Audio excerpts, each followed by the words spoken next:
I'm back, and a lot has happened since I've been gone. We'll get to everything eventually, but there's a very specific thing that I want to talk about today. Oh, it's Dixie, isn't it? What? Wait! Banjo! Banjo! Banjo! Oh, fuck yes! Holy shit! There it is! Holy shit! Banjo and Kazooie are Smash Brothers! Holy shit, Johnny! Johnny just came all over his desk. That's right, after years and years of waiting, Banjo and Kazooie are finally in Super Smash Bros. I don't talk about it much on this channel, but Banjo-Kazooie is one of my favorite games of all time, and for some very personal reasons, it means so much to me. It makes me so happy to see that the duo is incredibly faithful to their original games as well. You've got Talon Trot, Bill Drill, Beak Barge, Breagle Bash, Wonder Wing, hell, they even reference Nuts and Bolts! How cool is that? After over a decade of absence, Mr. Sakurai and his team gave Banjo-Kazooie fans an incredibly exciting and absolutely perfect revival. However, it does have me wondering, what's next for the Baron Bird? Okay, are you ready for tinfoil hat time? Because it's time to uncover this Banjo conspiracy. If you ask me, it's obvious that a Banjo-Kazooie revival has been on the table and in Rare's minds for years. Hell, Microsoft won't stop using Banjo to advertise Xbox Game Pass, so it's clear that they're aware of the significance the franchise has in the hearts of fans. But something doesn't quite add up here. Microsoft and Rare know that Banjo-Kazooie is a franchise beloved by millions, so don't you think they'd want to capitalize on that as soon as possible? Well, what if I told you that Rare is actively working on not one, but two Banjo-Kazooie projects at this very moment? I know that's a very bold claim and I'm just some rando on the internet, but I have legitimate evidence to back up these claims.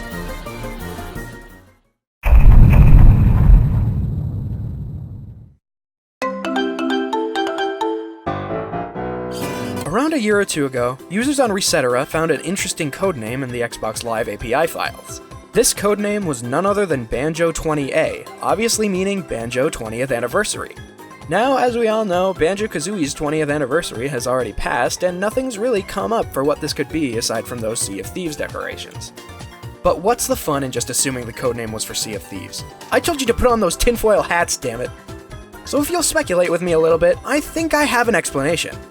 A Banjo-Kazooie remake may have been planned to coincide with the 20th anniversary of the franchise. I know that seems unrealistic with how long it's been since Sea of Thieves released, and us still not hearing a peep about it other than this codename, but hear me out here. What if Rare saw the success of Crash Bandicoot's revival back in 2017 and decided to take Banjo's a little bit further? Now, rather than only remaking the first Banjo game, they decided to include Banjo-Tooie in this package as well. If we take into account the fact that Banjo-Tooie is a much bigger game with bigger worlds, more stuff to do, and a game in dire need of some quality of life improvements, it would make sense, at least to me, that they would hold out this long to show us anything about it, thanks to the extra development time it would take. In fact, if I'm correct, we may even see Banjo 20A before the end of this year, if you take into account Banjo's Smash debut, in addition to Sakurai's suspicious wording on that clip from the Nintendo Direct. So, if you want to play Banjo-Kazooie today, you can do so on Xbox. Alright, maybe it's only suspicious to me. However, this is only the first of 3 pieces of evidence that I think points to a full Banjo-Kazooie revival.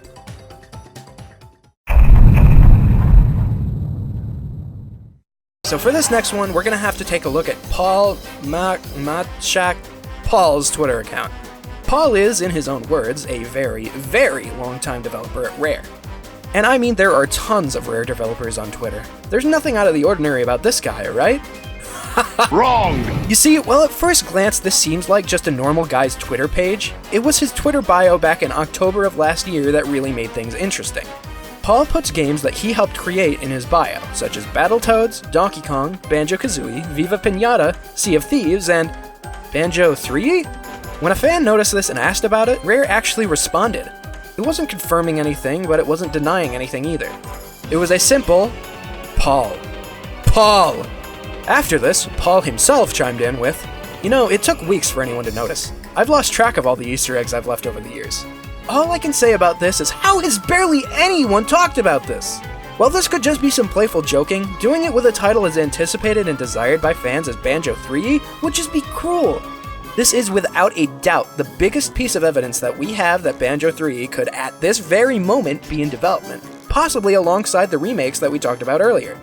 Now that Sea of Thieves has been completed and out for a while, it's very possible that Rare's next big project has already started development, and it wouldn't be a stretch of the imagination to think that Banjo 3, the long-awaited sequel to one of their most talked about beloved games, is next. And not only that, this last piece of evidence could suggest that we'll see these projects in action sooner than we may think.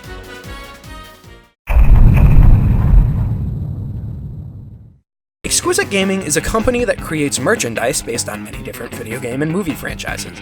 Their main products are cable guys, statues that you can use to hold phones, controllers, or even a Switch. I'm sure that even if you've never heard of these, you've probably seen one or two of them at least once somewhere. They've created figures for Crash, Spyro, Sonic, Tails, Iron Man, Ryu, Deadpool, the Call of Duty guy, and their most recently announced cable guy is none other than the duo themselves, Banjo and Kazooie. Now, I know what you're thinking. I know that you're gonna waltz down into the comments and call me an idiot for thinking that random merchandise that Banjo-Kazooie has gotten plenty of the past few years means anything. And normally, I'd agree with you if it weren't for the way this company handles their releases. Each time one of these cable guy figures release, it's to coincide with the release of whatever game or movie it's promoting. You have Crash for Insane Trilogy, obviously, Spyro for Reignited, Sonic for Mania, Tails for Team Sonic Racing, Iron Man for Endgame, and so on and so forth. So let's put two and two together here. Exquisite Gaming makes cable guy figures to coincide with new releases. They announce a brand new Banjo-Kazooie cable guy sporting a brand new design that's even different from Smash. The fact that they announced the thing at E3 and just recently showed off more leads me to believe that we're getting a new Banjo game, whether it's a remake or Banjo 3, very soon. Banjo fans, I want you to rejoice. In my opinion, Super Smash Bros. Is most certainly not the end for Banjo and Kazooie's revival. From all the teasing the past few years, the random codename in the Xbox Live API, the cable guy figure, it's all just adding up way too much for it to simply be a coincidence.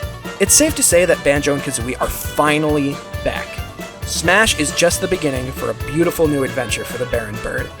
I don't want to say don't get your hopes up too high, because that's exactly what I'm doing, but keep in mind that some of the stuff I've stated in this video is purely speculation on my part. Of course, this speculation is supported by evidence, as I showed, so take it as you will. What are you hoping for in a Banjo-Kazooie revival? Be sure to let me know down in the comments, and until next time, I hope you have a great day.